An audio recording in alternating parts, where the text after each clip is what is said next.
Hello students, welcome to online session of class 9 chemistry part 6. Chapter 2 is matter around us pure. So in this session I will take topic methods of separating mixture. So by this topic the first question arises, what's the need to separate the mixture? To obtain the pure substance, to obtain the constituent of a mixture, we need to separate the component, or you can say the constituent of a mixture. We need to obtain pure substance. We need to obtain the constituent of a mixture. So that's why we need to separate the constituent of a mixture. We need to separate the constituent of a mixture, right? So there are so many methods to separate the substance of a mixture. Most of the natural substances are not chemically pure. As I already told you, so to obtain the pure substance, we need to separate the substance from a mixture. So that is the point. We need to, most of the substances are not chemically pure. They are either mixed with impurities, they have some impurities of some other substance, or a mixture of some substance, maybe one substance mixed as impurity, or maybe some substance mixed as impurity. So we have to separate the pure substance by different methods of separation. In order to study the properties of individual substances, we need each component of the mixture in the pure state. Whenever we want to learn about the individual property of a particular substance, we need that matter, that particular substance is present in a pure state. So there are different methods to obtain the components of individual substance. So here are few methods by which we can obtain the pure substance, like chromatography. Chromatography, what it separates the compound in a solution with same properties. Basically in chromatography we use a chromatography paper by which we can separate the components of a dye. So it's an important method by which we separate the components of any dye, any black color dye, any blue color dye. Actually it is a mixture of different colors of dye, different colors of ink. So I will explain this method later. Second method is filtration. Filtration, what it separate some solids or group of solids and liquid in a mixture. When we dissolve solid in a liquid and we need to separate solid from the liquid, that time we use this method, filtration method. And the third method is magnetic separation method. Magnetic substance, when we need to separate magnetic substances from non-magnetic ones, like iron is in magnetic substance, we need to separate iron from scrap. That time we use this method, and for this method we need a magnet. So next one is crystallization. When dissolve solid in a solution, so we need to separate the dissolved solid in a solution, like sodium chloride. We need to separate solid form of solid from the solution. So it is a crystallization method. And the next one is simple distillation method. Simple distillation method, liquid in a solution. When two miscible liquids mix together and we need to separate the component of a solution, that time we use simple distillation method. Simple distillation method and fractional distillation method, they are same, but there is a difference of boiling point.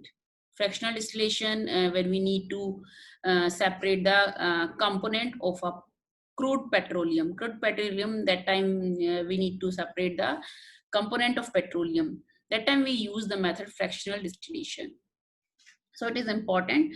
And the next is separating funnel method. Separating funnel method, when we need to separate the immiscible liquids. Immiscible liquids can be oil in water, and we need to separate oil from water. That time we use separating funnel method. Separating funnel method is an important method, and separating funnel you can see in chemistry lab.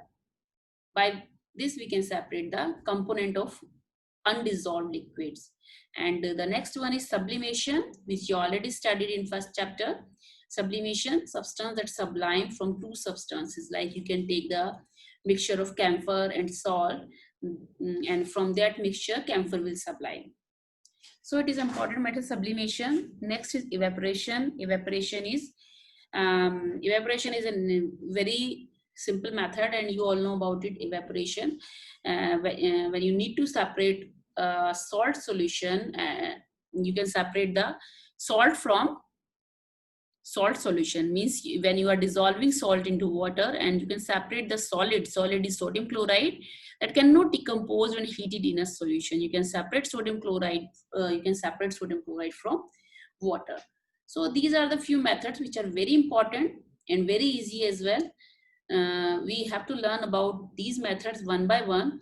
In this session I will first take your first method is evaporation. Evaporation is a common method, and you all know about it. Evaporation is a type of vaporization of a liquid.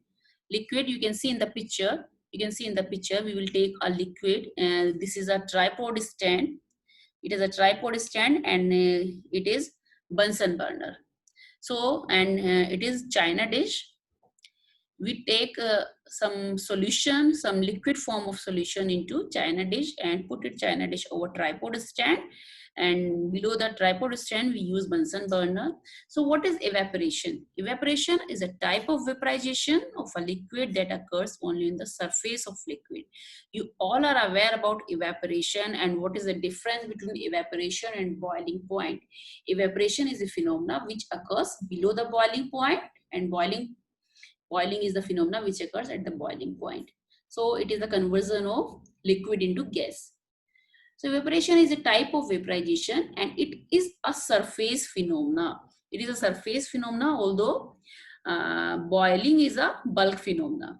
So it happens at the surface, and the liquid start converting into vapors. And the second type of vaporization is also boiling, which instead occurs on the entire mass. Entire mass means bulk of the liquid. With sufficient heat, the liquid would turn into vapor quickly. When we are supplying heat by the help of Bunsen burner, the water start converting into vapors. And here are the few applications of evaporation, and it is a very important and very common method, common application which all of you can see in your daily life. When you hang your clothes on a laundry line, even though the ambient temperature is below the boiling point of water start evaporating from your clothes. This is accelerated by these methods we already studied, these factors we already studied in the first chapter. Evaporation is, there are some factors which affect the rate of evaporation, like humidity. When the humidity means the moisture content. When the moisture content increases in the environment, evaporation rate decreases. When heat increases, means you can say when temperature increases, evaporation will increases. When wind rate increases, evaporation will increases. So these are the some factors which are related with the evaporation rate. So when we hung up our clothes in the laundry line, you can see that they will dry up quickly when the humidity is low, but they will take time to dry up when the humidity is high. So it is a very common example of evaporation. Now, separation of mixture by evaporation.